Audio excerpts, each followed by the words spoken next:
Sup gamers, welcome back to some more regularly scheduled Legends of Runeterra content. Today, we are playing some Samira Varus. Now, Samira Varus is a deck that I'm sure that you have seen basically everywhere at this point.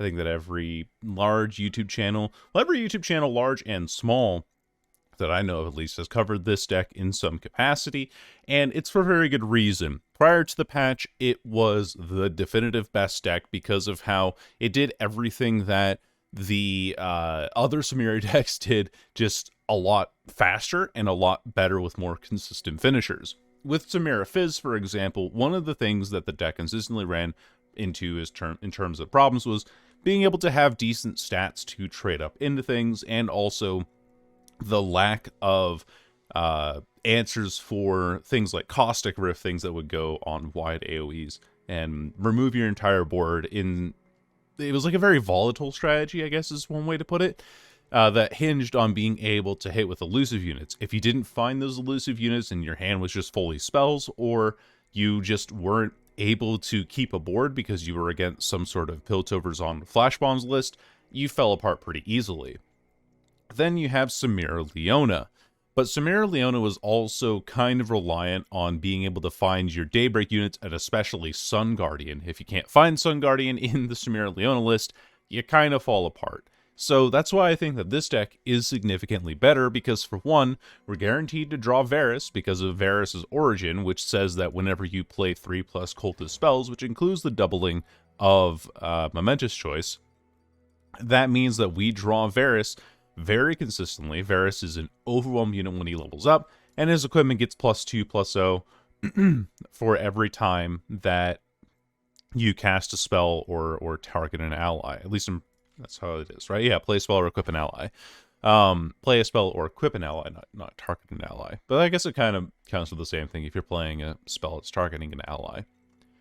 Point is, this deck was very good prior to the patch, and I'm saying that in past tense because there are a couple of cards in here, 3 of them actually, that have been nerfed post-patch. All Out now no longer gives 2 health, it gives 1.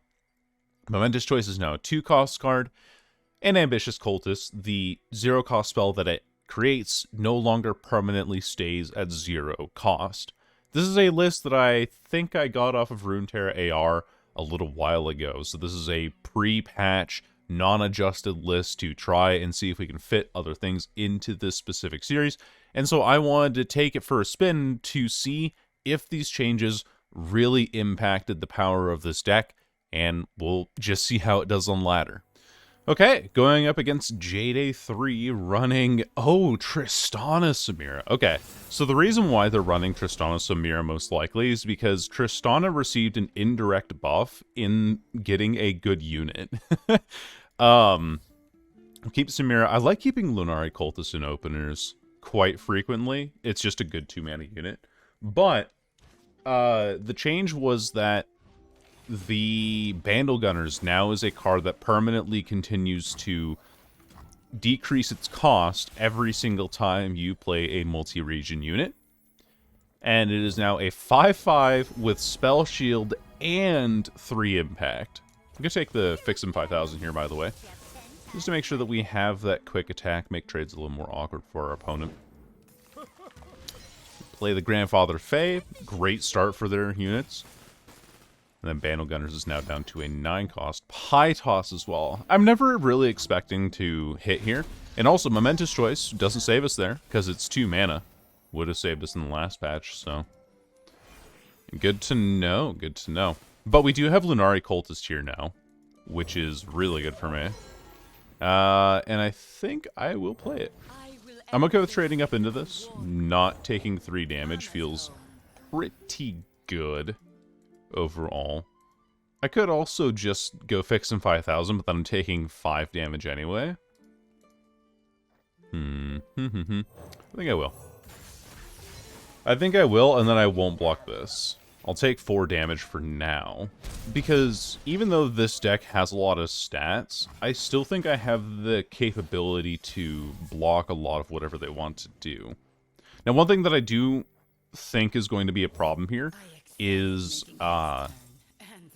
the Drop the Bomb card. So we do have to keep up the 2 mana from Momentous Choice to keep ourselves out of range of that.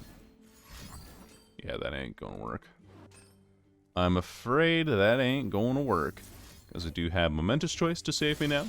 Which is 2 mana, so it does feel a little awkward to use. But, good thing for me is that this does 1/1. I get a swing for 5 damage in return. They're not gonna... They could potentially block with Hungry Owlcat, but I think we're pretty safe otherwise. Now, I will block one of them with the Lunari Cultist this next turn, and probably use Furious Wielder to prevent more damage. But if they use Perilous Pastry here, that'll be pretty good for me. It is a nice mix that they have going here. I want to play Lunari Cultist, but I don't know if I have the range to do it. Let's see. If I blocks there. We could just... We could Hookmaster, actually, because I think that this gives us better defensive options now. So you're a 1/3, trade into a 3/1, trade into a 3/1. We want to take down the impact ones instead of the spell shields, because I don't believe that my opponent will be running anything in the way of... And that's a 2-mana card. I don't believe that my opponent's going to be running anything in the way of... like, what's the card? Rainbow Fish, that's what I'm thinking of. I'm thinking of, like, you know, stack Elusive onto the unit there. Can play Dark and Ballista now. Get you up to B. See what my opponent does. 1 mana does not remove Samira, far as I know. Okay, so they have a 1 mana spell of some kind, which makes me think that they have another pie, which is really funny. And I am just going to outright level Samira right now. Because why not? Might as well make her a 6/3 with quick attack. That also generates the flare token. Make things a little more awkward for our opponent. Big bonk. We pass. So the 1 mana spell, most likely still that a targeting spell. Now this is an awkward hand. I do want to attack. I think this is fine. This is like a scout attack right now. I would block the 1/3 personally, because this is still threatening a lot more damage than the 1/3 is. Like, sure, you have the impact and all, but that's a 3/1. I'm still, like, unwilling to trade into it with that. Oh, what on earth is this card? Quick Attack Augment. No wonder I've never seen it. It looks terrible. We can play Lunari Cultist. Deluded Fools. We can play... Let's see, so 4 mana. They have a 1 mana spell with which to counteract a lot of what I want to do. I have Ionian Hookmaster again to block some more. Panapain's really good, because that removes the potential of it getting removed by a ping spell.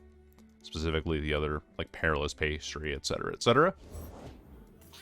Which is really nice. And they are going wide. For now, I don't think I really care. I could put the Pan of Pain, or Pot of Pain, onto the Lunari Cultist, but I'm still worried about that 1 mana spell that they have. Now, they have a wide board, sure, but I have Violent Discord, and I have the Furious Wielder.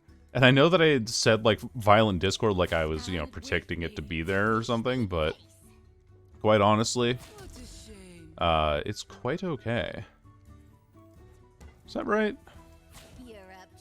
I think this is fine, and I can do this. I can also do Furious Wielder here. Draw the that animation was really strange. Draw the Varus here. Just make sure that we don't take the damage from that. Also because they could potentially, I don't know, create a spell and then make this hit for more. So, oh, hitting for Overwhelm. Okay. I'm going to do that then. I'm just going to prevent taking the damage here because I don't know what they have as their top end right now. A Might being used there? I think this is a worth trade. Hitting the 2 mana to remove this, using 4 mana here. Using 6 mana to prevent lethal. Okay, yeah, sure, but, like, what's your threat now? Do you have... I guess you have Perilous Pastry, which can kill me. It is possible, yeah. Blink and you'll miss me. Bonk, bonk, bonk. Now. Flare. To hit you in the Nexus. I'm gonna do Gem to heal. Challenger to pull this out of the way. And this is why this deck is so strong right now, is because I can just do this, and then I can rally again this round. Which is really funny. Pie Toss. So that's lethal. Wow, GG's. Yeah, they had exactly lethal there. I could have blocked earlier, I guess, but they have double Perilous Pastry to face now, and I don't have enough damage for it. Yeah, I literally do not have enough damage. The funny thing is that I do have initiative next turn, and I do have Flare into Flare into Gem into Gem, and then the initiative goes over to me next turn. Wow. That's kind of insane. And they have 0 mana, and the initiative goes over to me next turn. So, don't I just win now? Pew! 1 HP. I believe I do. Yeah, unless they have direct ping to face, I win. Oh, wow. Yeah, that was extremely close. I like this list, though. I like that list quite a bit. Tristana, Samira. The double might to push for almost lethal was really scary there, but fortunately we just played the attack turn correctly. And swung it back for a win.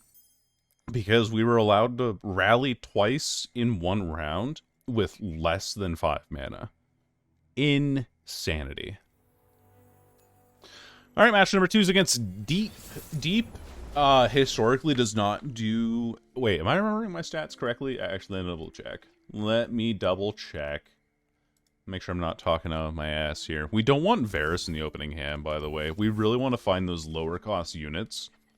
Like Samira, like Forsaken by Kai. Because Varus is already a guaranteed...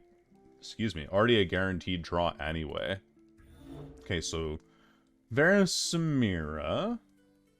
has a 60% win rate into Nautilus Malachi across around 700 matches, according to Runeterra AR. So this is favored in our, this is tilted in our favor already to begin with, but we'll have to see how much more we can work with it. Finding Varus a second time is not what I want to see right now. No Drag Dredgers on 1 feels really nice. I like Ionian Hookmaster on 3 or 2, either way. Get our early equipments down, make sure that we activate Violent Discord and everything early on. One card that I am actually genuinely worried about is well, okay, Upcycle Drake is just the clear winner here, right? Anyway, one card that I'm genuinely worried about here is the... Oh my gosh, what is the name of it? Soul Harvest, the buff Soul Harvest, can remove Samira from the board at 3 mana. So that is something I have to worry about. And also, is Withering Wail still on standard? I've lost track of all standard cards, man. I have no idea anymore. Literally 0 idea anymore. Okay. So we're gonna play Forsaken Bakai. We're gonna play Samira next turn when we actually have the capability with which to kill it. We'll take Ambitious Cultist here too, just to play for the value. Okay, so now that they've played Deadbloom Wanderer, I think I might Violent Discord it, just because it pushes that much more damage for me. Okay, or we'll just take the pass, be able to bank the mana, and work things out just fine. Now, Ambitious Cultist or Samira? I think Samira still does more, because on summon I get the flare. 4 mana can get countered by Expanse's Protection, which is a ridiculously good card. And then we also get to use Flare to pull the Deadbloom Wanderer out of the way. So, what I'll do then is I'll use Flare here. Like so. We're going to attack with this first. I know that I'm not going to get my Scout attack in. Mostly because, you know, I'm getting blocked by this. So I offer them the positive trade here, which heals them, and then I still hit for 4 and keep them at the same amount of health and kill the unit. Or, whoops. Actually, I clicked my second monitor. Yep. So, exactly what I was expecting. Maybe I should have used Violent Discord a little more liberally there, but I want to get the Scout proc for Samira here. So, we'll just end round. We'll play this patiently. Maybe I'm playing a little too patient against Deep. I need to play more aggressive. Grr. And that's actually probably a good reason why we don't play Violent Discord earlier. Rummage is an interesting find here. Violent Discord. Prevent this from going down. Feels pretty good. And I think we can discard... I want to discard the Scout weapon, but again, still scared of... I'm going to keep this at 2 mana. It's fine. But I'm scared of removal off of this. I could have leveled Samira. Oh, I'm such an idiot. Oh, no. I'm playing this terribly wrong. That's okay. Flare here. Hit for 7 this turn as well. We'll even do Upcycle to Rake now, because then this gives us an extra Scout attack with Challenger. Might have been a mistake, but we do have Expanse's Protection still, with which to protect Samira. So we'll just do one of those. I don't like how the animation resolves. Undergrowth could be a pretty good punish here. No Undergrowth, though. That's pretty good. Yoink. And then we create another Challenger token with which we can remove Devourer of the Depths. So... really under not a lot of threat here. We're gonna use it on you and then punch in for more damage with these units here. So that's 8 damage to face now that we're hitting for. Bonk, bonk, bonk, bonk. I guess I am kind of doing some 2-for-1 trades, and I'm also like misplaying all over the place.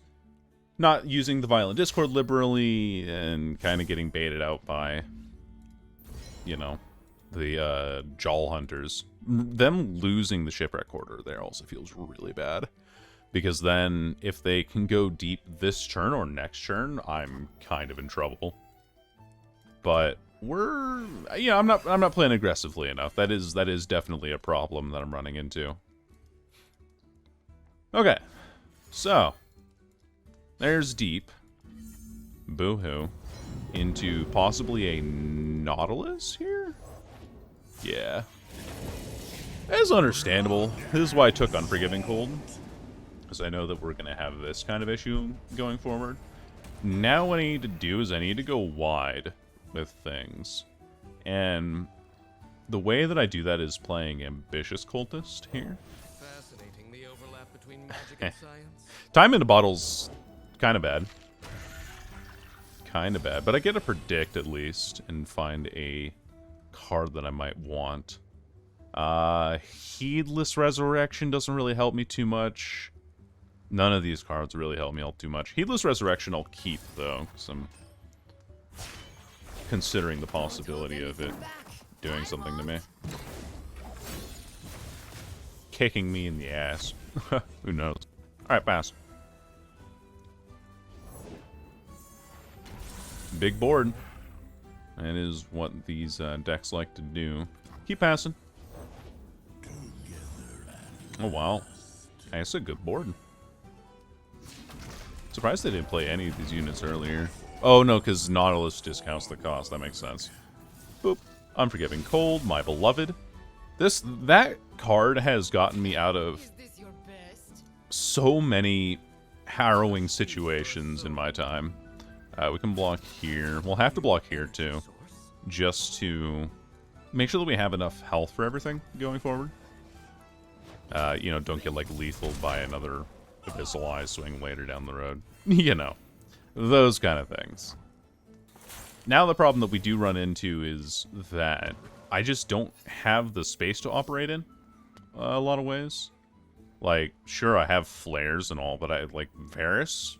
The frick does Varus do? There is so much power in us. I long to know where it comes from. Flare number 1 to give Challenger to Samira. And then we can also level Varus here, which is kind of cool. We could also use second Varus, maybe? To give +1 to then swing, get another flare. Have second flare available for a challenger there. Okay, yeah, this is what we do. So we do this, give you +1/+0, because that'll buff Varus, because Varus levels now. Arrow of retribution will find its mark. So that second Varus that we rotate back... I shouldn't have done that, actually. That was a misplay as well. Wow. See, I told y'all, like, oh yeah, I'm not going to be doing very well, because I'm just going to be misplaying the hell out of things. And the misplay there was cycling Varus. I should not have done that. That was a terrible misplay. Because now, if my opponent plays Maokai, or, you know, levels him pretty soon, I just don't have that opportunity. Yeah, I can't win against that. So, good game. I misplayed. Deep is still a very good deck, and I misplayed by playing too slow against Deep. Like, you can't afford to play cautious against Deep, because it will run you over like that. So, I misplayed terribly, and we'll just go on to the next match, and just forget that ever happened. Okay, now this is something else that I was considering with the patch. That might happen. We're gonna take Heedless. We're gonna keep Heedless, but this is something that I was considering was going to happen. Because Soul Cleave is already a card, but it comes at the cost of having to kill your own unit. Wow, this is an absolutely terrible hand. But it comes at the cost of having to kill your own unit. But now they've buffed LeBlanc's signature spell. 10 stitches to awaken the blood within. Yikes. Yeah.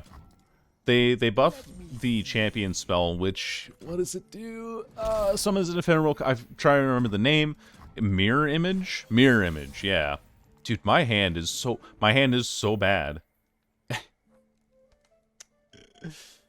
This hand is terrible! This is the worst hand I have ever seen from this deck. Like, what the hell is this?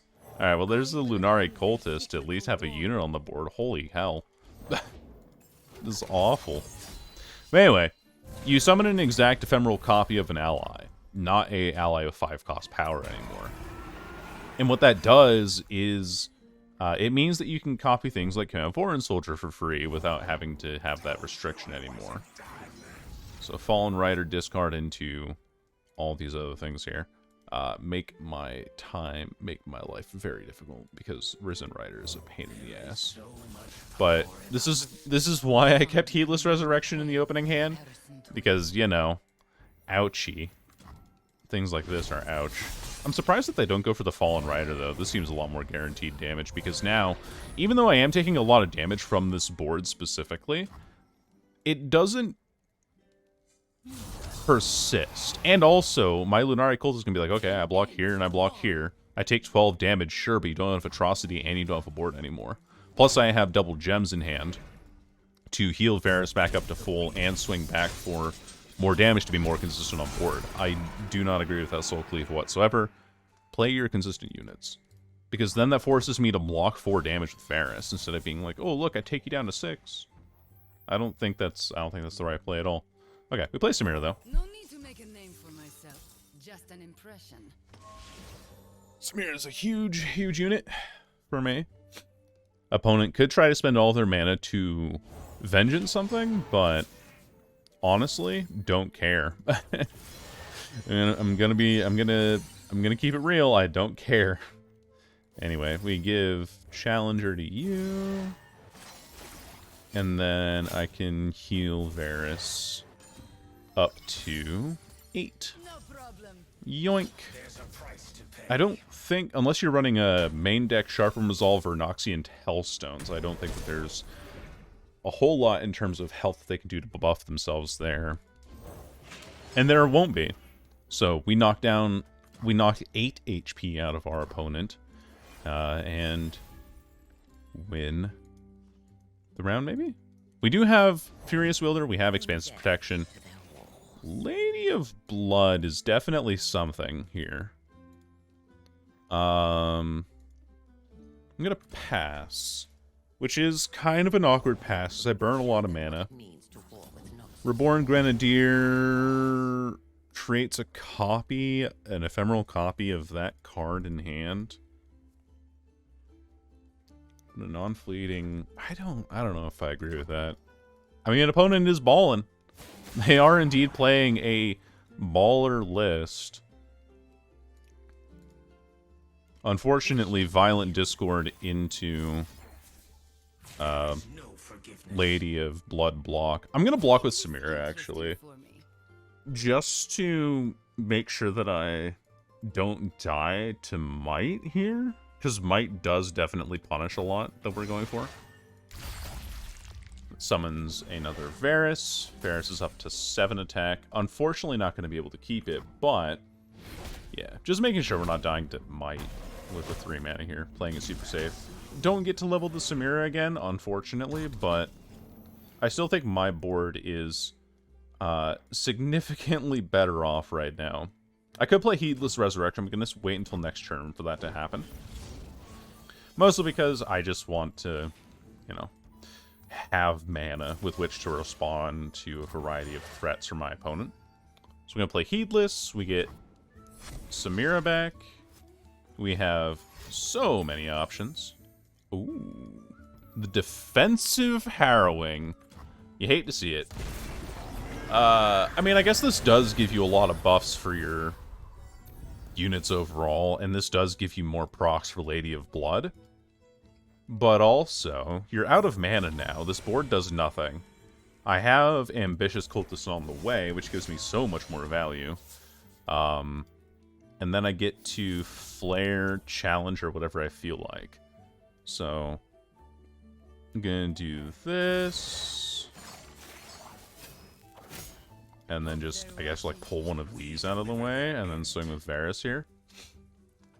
Because then this is much more, I don't know, consistent, I guess, of a board. Is Noxian Fervor? I need to look up. I need to, like, have the tab of rotating cards available on my other monitor. Because being like, little Jimmy, was that card kept in standard or not? I can't remember. Constantly is, like, kind of obnoxious, I'm sure, to listen to. My queen. Ambitious Cultist can chump block. Single combat? You're insane. You're actually insane. Okay, we block here. We actually have, funny enough, we have abilities with which to kill Viego. And no Might, no mana for Might either. Feels pretty darn good. Could go for a lot of options here, but I don't think any of them are any good, so we're just gonna pass. Unfortunately, burning a lot of mana because, you know, options, they kind of suck. Should try to level Samira more frequently, though. That is a flaw that I'm having. It's like I play too defensively, you know. I need to level my Samira, because my Samira is effectively my win con in this deck. And if I'm not leveling Samira, what the hell am I doing, you know? Anyway, I'm leveling Varus is what I'm doing. And we'll, you know, do momentous choice 1 onto Samira. It doesn't really matter what we do. Because we're leveling Varus now. Varus has Challenger and Overwhelm. It's now an 8-1, or a 9-2, excuse me. We're doing pretty good. Samira is at C rank, so we are 3 away. Unless they're running some kind of rally card in these regions, I need to look at the rotated cards list. This is where my knowledge fails me. To be like, yeah, no, this card was rotated. It's like, is Shunpo rotated? I need to look. I need to find out. Legends of... I'm gonna look on my second monitor. Runeterra. Rotated cards. Rotated cards, play Runeterra. Oh, then found hope. Okay, rotated cards. Units. This is from Bandle City. Oh, God. Okay, I don't have time. So, we have Expanse's Protection into Furious Wielder that kills Viego, right? Expanse's Protection to prevent some kind of answer here. Like so. Should be right. Bonk. We do get knocked back down to 6, but I think that's a good use of our mana. Just gets the unit off the board. I don't want to deal with it. You don't want to deal with it. Why would I deal with it? Twin Blade Revenant is kind of annoying, but we do have Ionian Hookmaster with which to create... Which one's better here? Probably Sandworn Amulet. Do this. Don't hold anything back. I won't. I might have to trade a champion here, just because of my stats right now. Not able to block Fearsome that well. Unless they open attack. Okay. That does make things a little bit awkward. So what we're going to do then... is we're going to do Varus' Chain of Corruption onto... you, and then you. Because right now, Unforgiving Cold hits one of the Twin Blade Revenants, and then hits the Rekindler as well. So, this gives me the option with which to block more, and then I have better, cheaper spells with which to level, or, with which to abuse Samira's level on. So we do that. Yep, Unforgiving Cold, we block here, and then we can double block from that point onward. Swing back with a rally, because Samira Varus is still very strong. I don't know if it's the matchups that we've had so far, that Samira Tristana and Viego Scion, not the most meta decks in the game. But here we are. Looking at the list right now. Piltover Zon spells. Shunpo was rotated, so I don't need to be playing around it. I'm gonna keep Lunari Cultist. Teemo Tristana being brought back from the dead. I remember this was a deck that people were running with Shadow Isles because you would just buff up your Tristana and then throw it at the Nexus. I called it Yeet the Yordle. That was the name of the the deck that I had. Protoporo on round 1 is really good, by the way. Getting that early multi-region proc, both for Bandle Gunners and for Tristana, feels really good. And I might even, later tonight, brew a deck that tries to abuse the Bandle Gunners change. Because one of the things that you used to be able to do with the Bandle Gunners, or not with Bandle Gunners, but with, what's the name of the card? Golly day, I can't remember the name of the card. I'm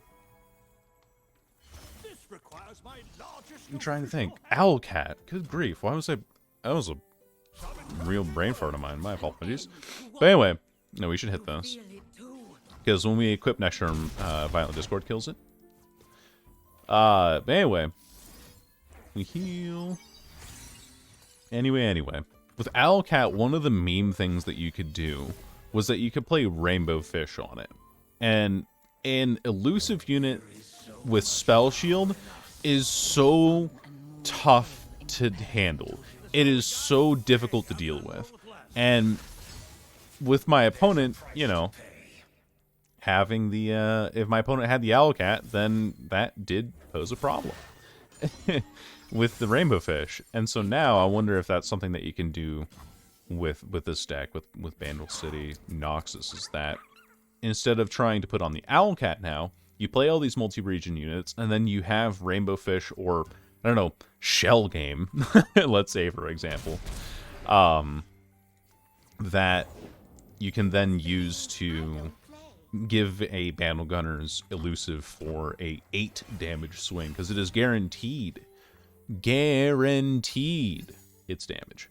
Anyway, probably an open attack swing from my opponent here. Pretty greedy hit, though. I'm going to block here, because I know that I can always remove... Well, I should block here. It's 2 damage either way. It doesn't really make too much of a difference. But blocking here then prevents a Might. Or Brothers... What the... Who's playing Brothers Bond in this day and age? Are you playing, like, Might on top of this? I'm going to prevent this. And then prevent that damage? No need. We just do this. 0 requirement for me. We have Forsaken Bekai, we have Expanse's Protection. Okay, well that's moderately annoying, because this now hits those 2. Which I'm going to Violent Discord this, then. I don't want to take this much damage from this region. I'm okay at 7 HP, 3 HP, not as much. So, we won't be going down to 3. I probably could have hit Bandle Commando, but Protoporo was hitting us for 4. Bandle Commando is hitting us for 3. So if we prevent that strike, we'll be okay. We still have Expanse's Protection available. We have another Unforgiving Cold. I want interaction, so I'm going to take Furious Wielder. And then we have... We don't really have a good way of leveling Varus right now. But we do have all 3 Varus in hand. Fantastic stuff. Okay, so Chain of Corruption goes here. Your wheel crumbles so easily. Which we go there. I think we're just going to pull here. We're going to use this as a chum blocker next turn. We have Unforgiving Cold for a block as well. We have a spell. Looking at... So Fervor's still in the game. I know that Fervor's still in the game. What? I've used Fervor earlier in this week. What I think I need to do is I need to do this now. So that I don't get hit for this damage right now. That's really awkward. Wow. Yeah, go wide strategies. Still proving effective. Varus Samira does lose to Nora Nar quite frequently, and Gallia Udir being some frequent competitors. Momentous Choice, not exactly the card I want to find right now. Grumble Slug is also a very tough card for me to handle. Varus is only halfway to his level up, and my hand is devoid of units. There's the Bandle Gunners. Oh boy, that's really not good. But the nice thing about Unforgiving Cold is that it does prevent... It double hits this, so we're not dead, thankfully. So this hits here, blocks here, blocks here. And we're just like barely dead. GG's. Yeah, it was pretty close. Pretty close. But I think that was more of an example of like how... I mean, it was a great showcase on my opponent's part of just how strong Bandle Gunners at the end there is. Even though I had Unforgiving Cold, if they didn't have Bandle Gunners, I get to flash freeze both that Protoporo with the weapon and the Tenor of Terror. And if Bandle Gunners didn't have Spell Shield, I hit Bandle Gunners and the Protoporo. But then because it hits the Bandle Gunners twice and I don't have a second Unforgiving Cold in hand, I double freeze the Bandle Gunners and the Protoporo hits me in the face. I'm also, dead to my hubris. I didn't have a lot of units in hand, so I didn't want to sacrifice my champion because I didn't have the units on board with which to try and formulate a win condition shortly thereafterwards. And also, not finding Samira in this deck when you have Varus on board feels so terrible. Like, half of your combo is gone. You don't have the capability to play that. All right. that'll do it for my commentaries today. My thoughts on how I perform in games. I still think Samira Varus is very strong. I still think this is a great, fantastic deck. There are some other decks that I want to try and brew, though, with the changes, with card changes and updates, to see what I can do in regards to punching people in the face. I might even throw a Risen Reckoner into a shell similar to this. I'm a big fan of Varus. I like Varus decks. I've liked Riven decks. In fact, Riven's one of the champions that I have. No, get Riven out of there. I have the Riven Darkstar Cosmic Exile skin because I like combo decks. They're a lot of fun. But anyway, that's a short aside. That is all my thoughts on Samira Varus in some very quick matches. I still think it's a good deck. I still think it's very powerful, and it's liable to keep winning games, even though the decks that we did, the one deck we lost to that was supposed to be a guaranteed win in the meta, or 60% win, was against Deep, and I just misplayed that. I don't think that that's a case of the deck being weaker now. I think that's a case of me just playing way too cautious around things that I don't need to be. I need to be pushing the envelope a little bit more, or trying to remove units and not trying to offer trades into lifesteal units, use Violent Discord more liberally, etc., etc., etc. So, with that all in mind, it's the third time I've said this already. That's all I have for this video. Thank you all so much for watching. Hope you guys enjoyed the commentaries, and I hope to come back to them a little bit more regularly in the near future. Have a good one, everyone. Bye-bye.